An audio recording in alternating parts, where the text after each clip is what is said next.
Yes, nizere kumeze neza kandi gahunda zawe zakomeje kugenda neza aho uri hose kabisa.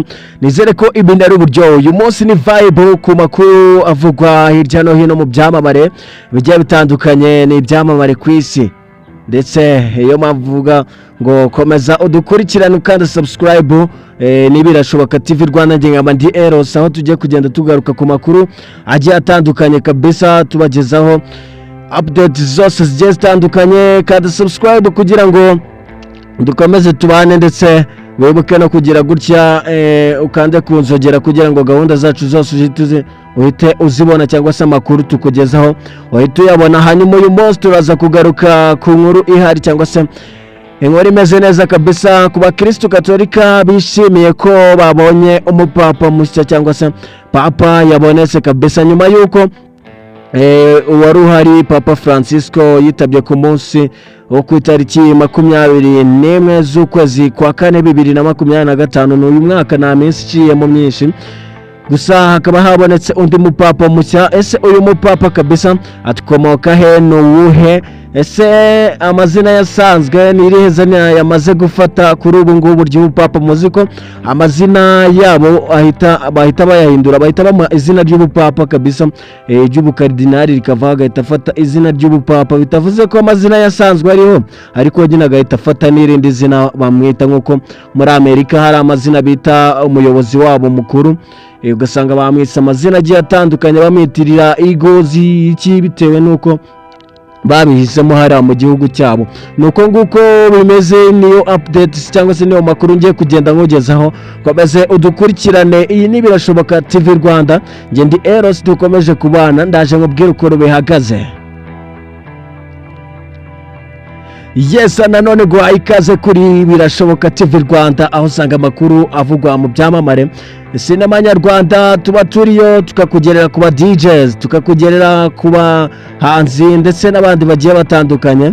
Ibyamamare muri rusange mu Rwanda ndetse no hanze yarwo, niho tugenda tukuzanira amakuru yabo kabisa, amakuru ameze neza kandi amakuru aryoshye, amakuru ariho na amakuru aryoshye kabisa byasana, bimwe biba biri hejuru kabisa. Ngiye nkubwira ngo kada subscribe kabisa kugira ngo dukomeze twibanire, hanyuma ujye ureba inkuru yirangize. Sigaye mbabwira ngo murebe inkuru muyirangize, kuko ntangira ngukira muri mood gake gake, gusa inkuru ijya kurangira ibintu ari uburyohe, wamaze kumva icyo wakagombye kumva. Hanyuma kuri ubu ngubu abakristo Gatolika muri rusange bishimiye, cyangwa se bari guselebra ko babonye papa mushya.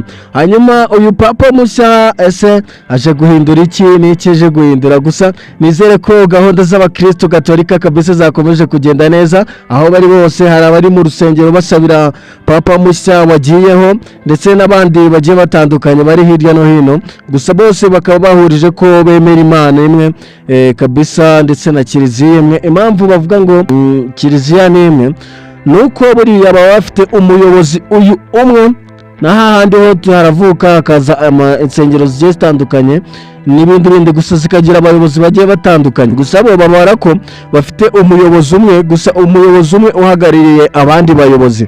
Gusa kuri uyu munsi w'itariki 8 z'ukwezi kwa gatanu 2025 nibwo haje kumenyekana papa mushya, nyuma yuko wa mwotsi w'umweru bari bawutegereje bikaza kwanganya.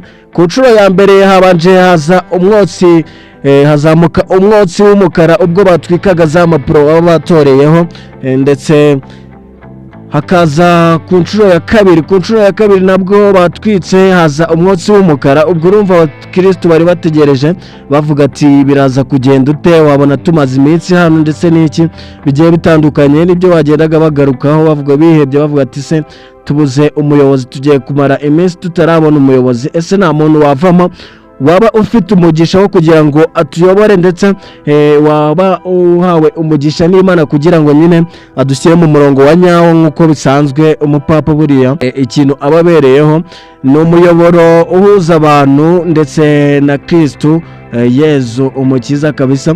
Nizere ko namwe ariko mwari mubizi, abakristo Gatolika babyumva cyane, niko banabifata muri rusange. Hanyuma uyu mwotsi w'umweru kumenyekanisha ko papa wabonetse ku nshuro ya gatatu urumva ko byari byagoranye, gusa ku nshuro ya gatatu haba havuyemo umunyamugisha. Imana iba yerekanye umupapa mushya ari we wamaze kuba yafata izina rya Leo 14, Leo wa 14 kabisa. Uyu nguyu akaba akomoka mu gihugu cya Amerika, akaba afite imyaka 70, yavutse mu 1955 nibwo yavutse. Urumva ko afite imyaka 70 iri furu, imyaka 70 yuzuye.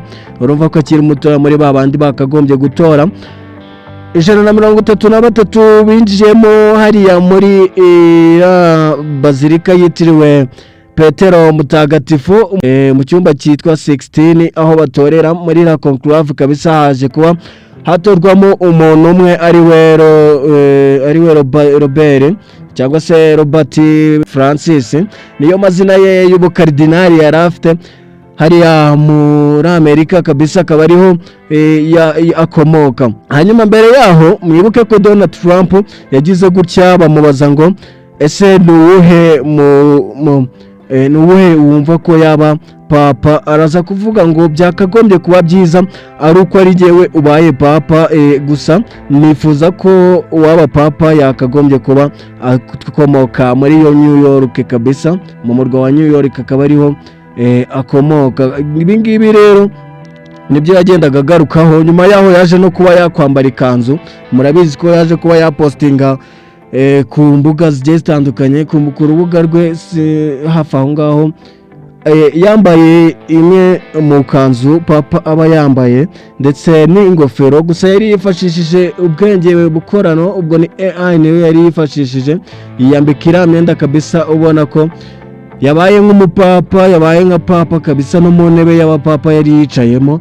Inuma abantu baza kumutuka amagambo menshi, gusa hari n'abavuze ati ni sawa, ni okay, gusa abandi bagenda bagaruka ngo ari gutanga ibimenyetso by'uko hatorwa umupapa hariya mu gihugu cya Amerika, ukomoka muri Amerika, ku mugabane wa Amerika, bigatuma abantu nyine yagumuraga abapapa kugira ngo abari we batora. Gusa kuri uyu munsi wa none haje kuba hatorwa umunyamerika kuri iyi tariki ya 8 z'ukwezi kwa gatanu 2025 nibwo bavuze ko papa yaje kuboneka. Ni nyuma yuko uwo asimbuye yitabye Imana ku itariki ya 21 z'ukwezi kwa gatanu 2020 z'ukwezi kwa kane 2025 nibwo yari yitabye Imana. Haza gukorwa imigenzo yo kumusezeraho ndetse baza kumushingura nk'uko we yari yarabisabye ngo bazamushingure muri bazilika yitiriwe Maria, bitandukanye n'abandi bose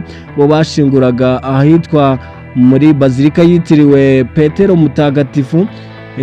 Nuko nguko byagenze rero.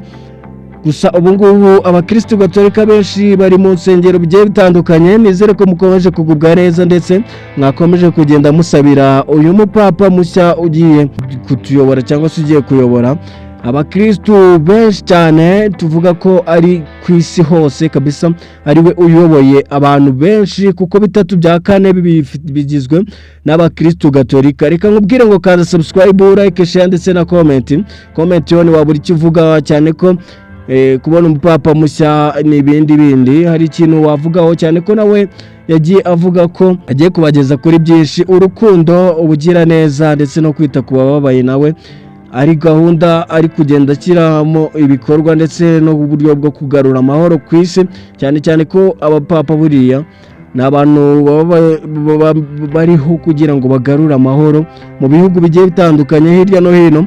Gusa icyo abakatolike bari bishimiye bo mu Rwanda nanone nuko bari bafitemo Antoine Cardinal Kambanda, nawe wari urimo hariya muri conclave aho bari bagomba gutorera umupapa. Nyuma yaho akareba ukuntu resulta ziza kuba zestaye, hari n'abari bari gutanga amahirwe yuko nawe ashobora kuba yatorwa. Gusa ni byiza uyu munsi kuba dufite umukardinali, ni nako kazi gakomeye Papa Francis yagiye akoze, yashyizeho abakardinali b'abanyafrika. Urumva ko ari akazi gakomeye, akagenda agira ibintu by'urukundo n'ibintu bigiye bitandukanye. Nago waburi ikintu uvuga muri rusange, nibyo nashakaga kukubwira. Comment nizibure nizibure kabisa ubundi dukomeze tubane ciao ciao tuze kubonana no mu yandi makuru aza gukurikira yangaya nibirashoboka TV Rwanda nge nkabandi Eros.